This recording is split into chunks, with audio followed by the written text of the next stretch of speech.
Hello friends, आज हम पढ़ेंगे दोस्तों सोनेट 55 जिसे लिखा था विलियम शेक्सपियर ने। विलियम शेक्सपियर ने 154 सोनेट्स लिखे और इसमें से आज हम 55 सोनेट्स को अच्छे से जानेंगे।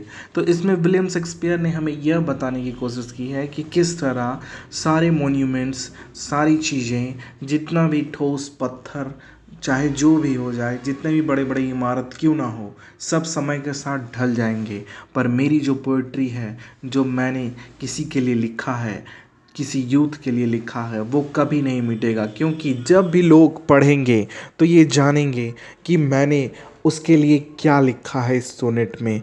और ये तब तक चलेगा जब तक इस दुनिया में कोई ना कोई होगा और जब तक पढ़ाई चलेगी। इस सोनेट में उन्होंने राइम स्कीम दी थी A B C D E F की। 14 लाइन्स की ये सोनेट हमें यह बताती है कि जो पेपर में लिख दिया जाता है वो कभी नहीं मिटता। वो भले ही सॉफ्ट दिखता है पर उससे ज़्यादा स्ट्रॉन्गेस्ट कोई चीज़ नहीं, क्योंकि इमारतें भी ढल जाएंगी, इतना ठोस इमारत भी कभी ना कभी ख़त्म ज़रूर होगा, पर पेपर में लिखा हुआ कभी नहीं, क्योंकि वो एक पेपर से दूसरे पेपर में लिखा जाएगा और वो अनंत काल तक चलेगा। जब तक लोग पढ़ेंगे तब तक उसे याद करेंगे कि आखिर विलियम शेक्सपियर ने सोनेट 55 में क्या लिखा। इसी थीम को लेकर के विलियम शेक्सपियर ने इस सोनेट में बताया है। तो आइए विलियम शेक्सपियर के बारे में जान लेते हैं। विलियम शेक्सपियर का जन्म हुआ था 26 अप्रैल 1564 में और इनकी डेथ हो गई 23 अप्रैल 1616 में। यह एक इंग्लिश प्ले राइटर, पोइट और एक्टर रहे थे। यह इंग्लिश नेशनल पोएट रहे। इन्हें ग्रेटेस्ट पोएट माना जाता है, वर्ल्ड का ग्रेटेस्ट पोएट। और ये इंग्लिश लैंग्वेज के लिए एक वरदान थे, क्योंकि इन्होंने बहुत सारे सोनेट्स में ये बताया और भी बहुत चीज़ें लिखी, इंग्लिश को काफ़ी ऊंचाई तक ले गए थे ये। तो आइए इनकी लिखी हुई सोनेट 55 को हम पढ़ते हैं लाइन बाय लाइन और जानते हैं कि आखिर इन्होंने इस 14 लाइन की सोनेट्स में क्या बताया। Not marble, not glided monuments of princes shall outlive this powerful rhyme। ना ही मार्बल्स कितने ठोस होते हैं वो नहीं, ना ही ग्लाइडेड मॉन्यूमेंट्स यानी कि बड़े बड़ी इमारतें वो नहीं रहेंगी, ना ही कोई प्रिंस रहेगा मतलब राजा रहेगी। तो सिर्फ ये राइम, जो ये पावरफुल राइमिंग जो मैं तुम्हारे लिए लिख रहा हूँ, यानी सोनेट्स की जो राइमिंग है वो सदैव के लिए रहेगी। इसके सामने ना मार्बल टिकेंगे ना मोनूमेंट्स टिकेंगे। But you shall shine more bright in these continent than unswept stone, besmirred with slutting time। But you shall shine more brighter in this continent, पर तुम हमेशा इसी तरह खूबसूरती से चमकोगी। दैट अनवेप्ड स्टोन, और वो जो स्टोन है जो कि अच्छे से उतना ताकतवर से रखा गया है वो भी नष्ट हो जाएंगे। स्लर्टिंग टाइम यानी कि समय के साथ ध्वस्त हो जाएंगे, पर तुम रहोगी। यहाँ पे स्लॉटिंग टाइम यानी कि फूहड़ समय वो भी खत्म हो जाएगा, पर तुम हमेशा यूं ही इन सोनेट्स में साइन करती रहोगी। तो इस क्वाड्रेंट में पोएट ये सब बताते हैं कि मार्बल ख़त्म हो जाएंगे, हर चीज़ ख़त्म हो जाएगी, पर ये जो पोएट राइमिंग से तुम जो ब्राइट करोगी, तुम जो शाइन करोगी, वो कभी ख़त्म नहीं होंगे, वो सदैव के लिए रह जाएंगे। सब चीज़ ख़त्म हो जाएगा इस दुनिया में, पर तुम्हारी शाइन कभी ख़त्म नहीं होगी, क्योंकि तुम्हारा पावरफुल ये जो राइमिंग है वो तुम्हारे लिए है।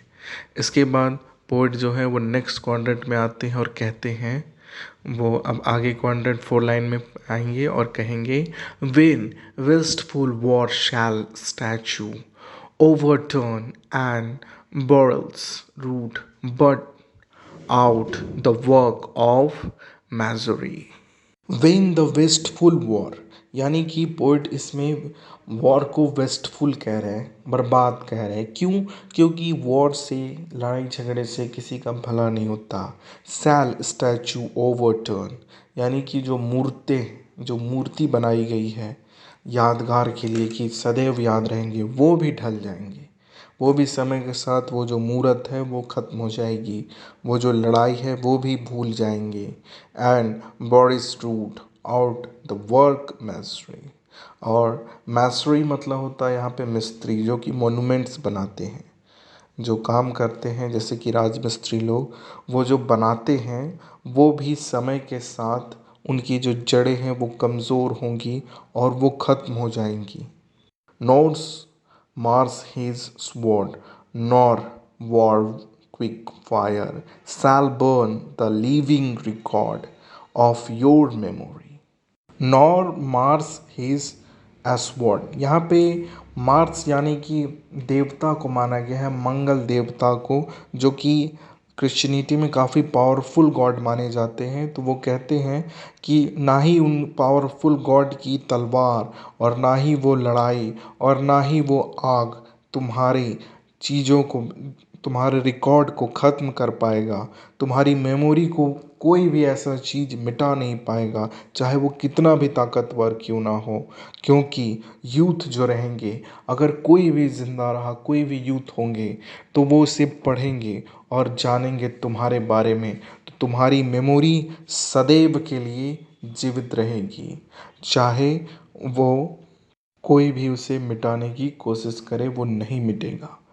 Glad death and all obvious enmity, shall you peace forth your praise shall still find room, even in the eyes of all posterity that wear this world out to ending doom.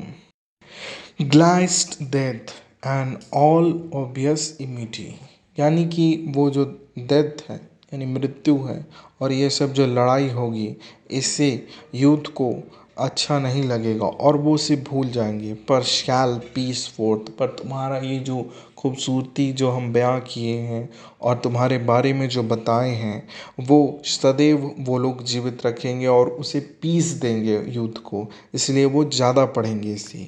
Your praise shall still find room, यानी कि तुम्हारे जो ये खूबसूरती भरा बयान जो है, ये सब चीज़ें तुम्हारी मेमोरीज, वो हमेशा एक शैल फाइंड एक रूम को दिखाएंगे, मतलब एक शांति भरा जगह दिखाएंगे यूथ को। Even in the eyes of all posterity that wear this world out to the ending dawn। यहाँ पे posterity का मतलब हुआ यूथ, तो ऑल यूथ जो रहेंगे उनकी आँखों में, उनके मेमोरीज में तुम इवन हमेशा के लिए रहोगी। That's wear this world out the ending doom. Doom यहाँ मतलब है दोस्तों कि क़यामत। तो तुम्हारी जो मेमोरी रहेगी वर्ल्ड आउट यानी वर्ल्ड के ख़त्म होने तक, जब तक क़यामत ना आ जाए तब तक तुम्हारी ये मेमोरी हमेशा स्टोर रहेगी। पूरी दुनिया का अंतिम समय आ जाएगा, कोई नहीं बचेगा, तब तक तुम्हारी मेमोरी रहेगी। यही पोएट इस स्टैंजा में कहते हैं।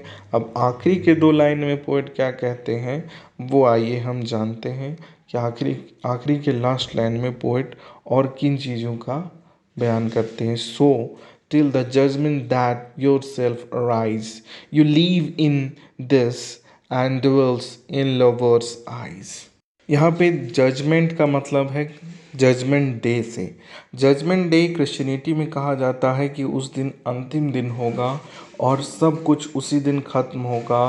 भगवान धरती पे आएंगे और एक नए युग की शुरुआत होगी, ऐसा कहना है। वो अंतिम दिन जब गॉड आएंगे और हमें जज करेंगे, तब तक तुम लाइव रहोगी उन लवर्स की आँखों में, जो ये तुम्हारी सोनेट को पढ़ेंगे, तुम्हारा प्रशंसा को पढ़ेंगे, तुम राइट करोगी।